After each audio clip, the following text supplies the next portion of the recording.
FOCAC is the most important symbol of China-Africa solidarity and cooperation, says Chinese Ambassador Wu Peng.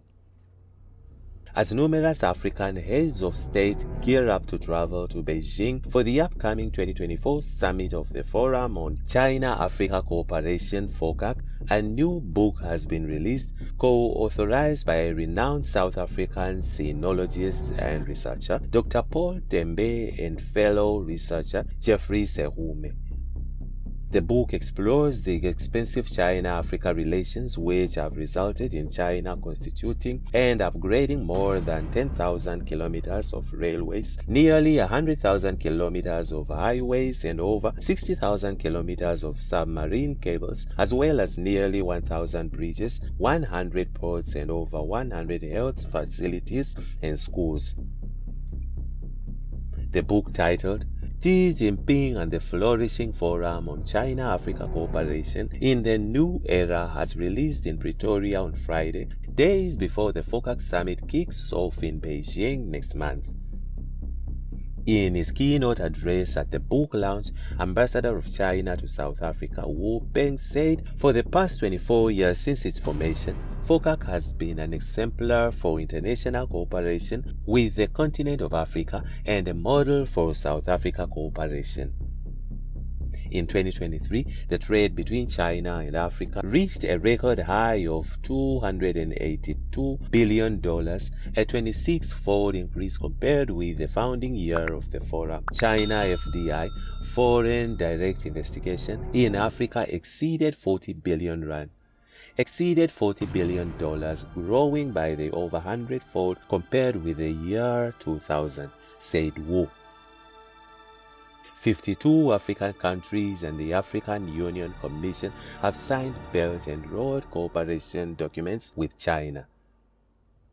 Wu said China enterprises have helped build networks in African countries, serving more than 900 million African people, improving Africa's capacity to self-driven, sustainable development, and creating great opportunities for both China and Africa to make progress and achieve prosperity. FOCAC stands out from the many global and trans-regional cooperation frameworks as well as initiatives on cooperation with Africa.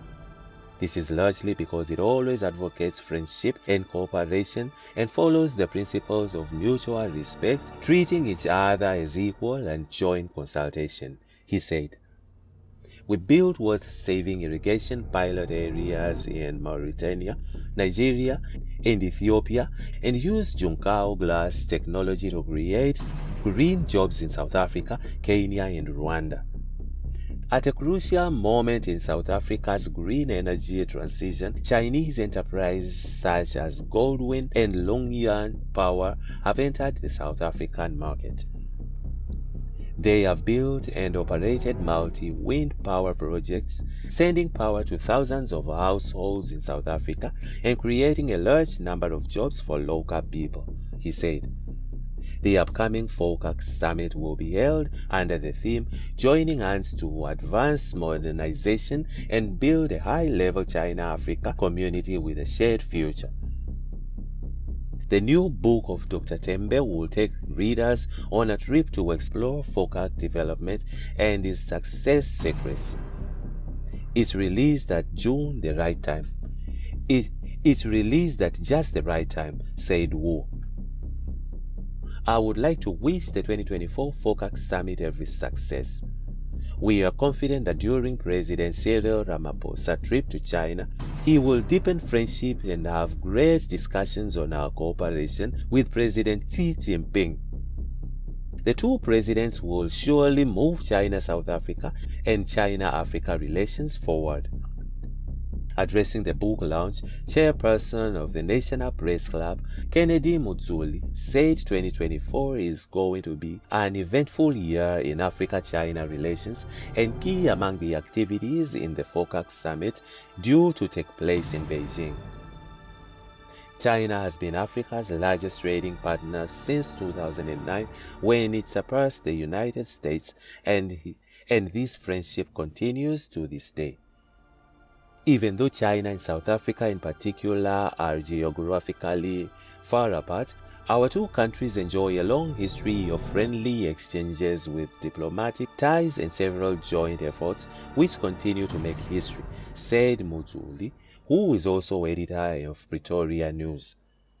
Mutuli added that Tembe's new book provides a comprehensive review on FOCAC's development and its real-world impact since its establishment, offering a unique perspective for the world to understand China-Africa relations. Tembe highlighted that measurable items of success since the formation of FOCAC include, but are not limited to, support for Africa to attain its development and make efforts towards silencing the guns and ending war on the African continent. On the other hand, giant African rock pythons turtles guests at Pinda's Suka Lodge in KZN. A group of holiday makers and staff at Pinda's Suka Lodge in northern KwaZulu-Natal experiences an unexpected and nerve-wracking encounter when a large African rock python decided to join them. The incident, which occurred on the lodge's outdoor desk, was captured in a now viral TikTok video by the user known as @Nombeva.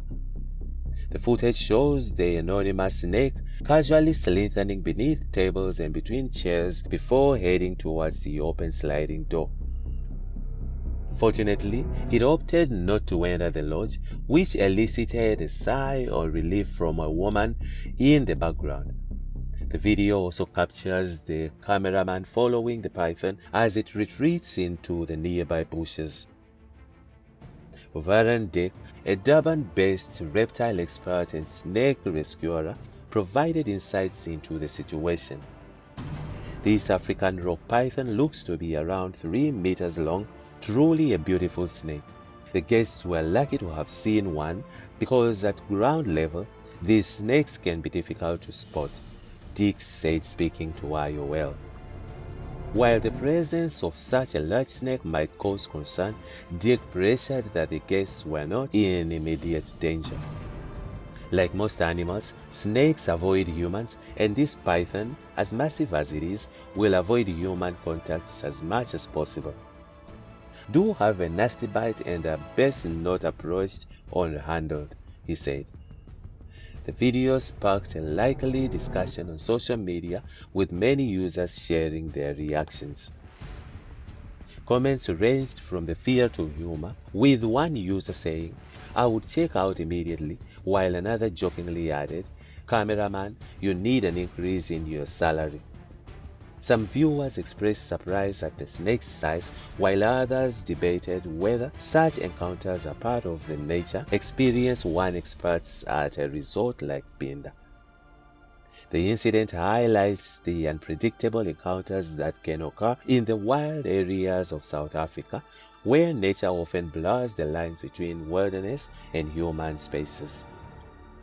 While the lodge guests were certainly startled, they also got a rare glimpse of one of Africa's largest and most elusive snakes.